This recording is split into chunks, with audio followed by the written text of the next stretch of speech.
Poor girl tells, CEO, if I make your son talk, will you give me leftovers? He laughs. The boy speaks. The afternoon sun slanted through the tall windows of Corner Cafe, casting long shadows across the worn wooden tables and mismatched chairs. David. Harrison sat in the back corner booth, his expensive suit looking out of place in the humble neighborhood diner. Across from him, his 6-year-old son Tommy stared silently out the window, his small hands folded in his lap, lost in the world of silence he had retreated to after his mother's death 2 years earlier. David had brought Tommy here on the recommendation of his latest therapist, Dr. Williams, who believed that sometimes breakthroughs happened in unexpected places, away from the sterile environment of medical offices. Try somewhere comfortable, somewhere without pressure, she had suggested. Let him just be a child for a while. The cafe was nearly empty in the quiet hours between lunch and dinner.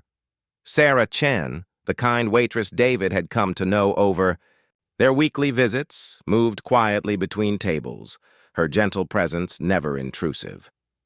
She had a special way with Tommy, always greeting him warmly despite never receiving a verbal response. The usual? Sarah asked softly as she approached their table, her notepad ready. Please, David nodded. Grilled cheese for Tommy, coffee for me. Tommy barely acknowledged the interaction, his gaze fixed on something outside that only he could. See? David's heart ached watching his son's continued withdrawal from the world. The boy who had once filled their house with chatter and laughter now lived in self-imposed silence, communicating only through nods and the occasional drawing. As Sarah walked away to place their order, David noticed a young girl hovering near the cafe's entrance. She couldn't have been more than 8 years old, with tangled brown hair and clothes that had seen better days. Her face was pressed against the glass door, and she seemed to be studying the menu posted outside with intense concentration. The girl's appearance was striking not for its beauty, but for the quiet desperation it conveyed.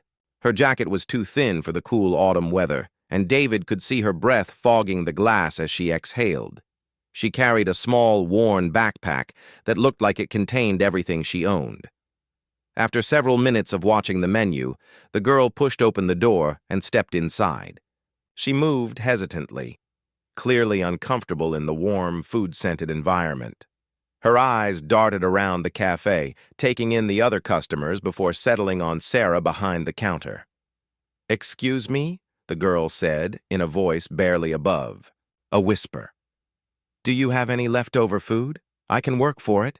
I can clean tables or wash dishes. Sarah's expression immediately softened with compassion. Sweetheart, how old are you? Where are your parents?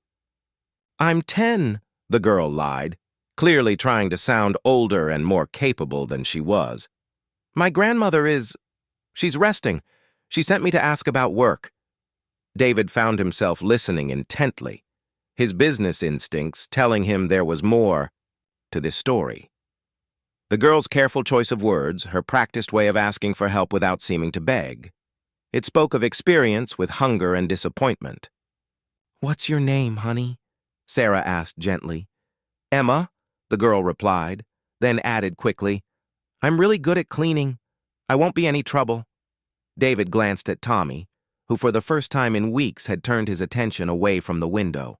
His son was watching Emma with curious eyes, something flickering in his expression that David hadn't seen since before the accident. Emma noticed Tommy's attention and offered him a small, tentative smile. Tommy didn't smile back, but he didn't look away either, which was progress in David's world.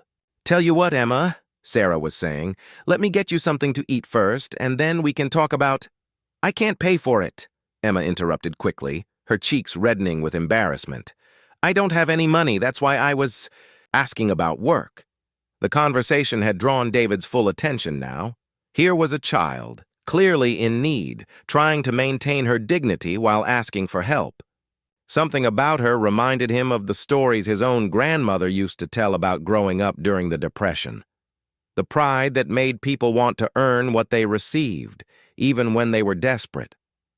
Emma's gaze drifted toward their table, and she seemed to notice Tommy's continued attention.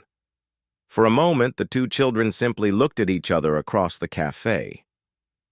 "He's sad," Emma observed quietly, addressing no one in particular, but speaking loud enough for David to hear. "Excuse me?" David found himself responding before he could think better of it. Emma approached their table with the kind of bold curiosity that only children possess. "Your little boy, he looks really sad, like my grandmother when she thinks I'm not watching." David felt his throat constrict. "Yes, he's been through a difficult time." Emma studied Tommy with the intense focus that children bring to puzzles they want to solve. "He doesn't talk much, does he?" "He doesn't talk at all," David admitted, surprised by his own honesty with this strange child. Emma nodded as if this made perfect sense to her. "Sometimes, when people are really sad, words get stuck inside. My grandmother was like that after my grandfather died. She'd just sit and stare at his picture for hours."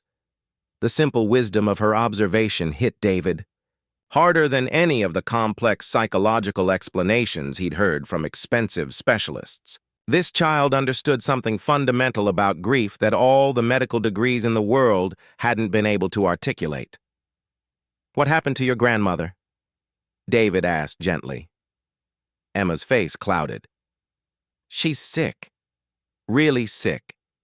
She can't work anymore. And we don't have anywhere to go after this month. She sleeps a lot now, and sometimes she forgets to eat." The words tumbled out, as if Emma had been carrying them alone for too long. David looked at this brave little girl, then at his silent son, and felt something shift inside him. Here was a child facing circumstances far more dire than Tommy's, yet she had approached them with empathy and concern for his son's sadness. "Emma," David said slowly, "what if I told you that if you could get my son to speak, just one word, I would make sure you and your grandmother had food and a safe place to stay?" Emma's eyes widened. "You'd really do that? Just for making him talk?" David almost laughed at the simplicity of her response, but there was something in her earnest expression that stopped him. "I'd really do that. But Emma, you should know that. We've tried everything. Doctors, specialists, therapy. Nothing has worked." "That's because they were trying too hard," Emma said matter-of-factly. "Sometimes you have to stop trying to fix people and just be their friend instead." Without asking permission, Emma slid into the booth next to Tommy. David held his breath, waiting for his son to retreat further into himself, as he usually did when strangers got too close. But Tommy didn't pull away.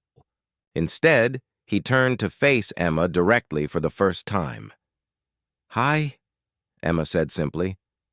"I'm Emma. You don't have to talk if you don't want to.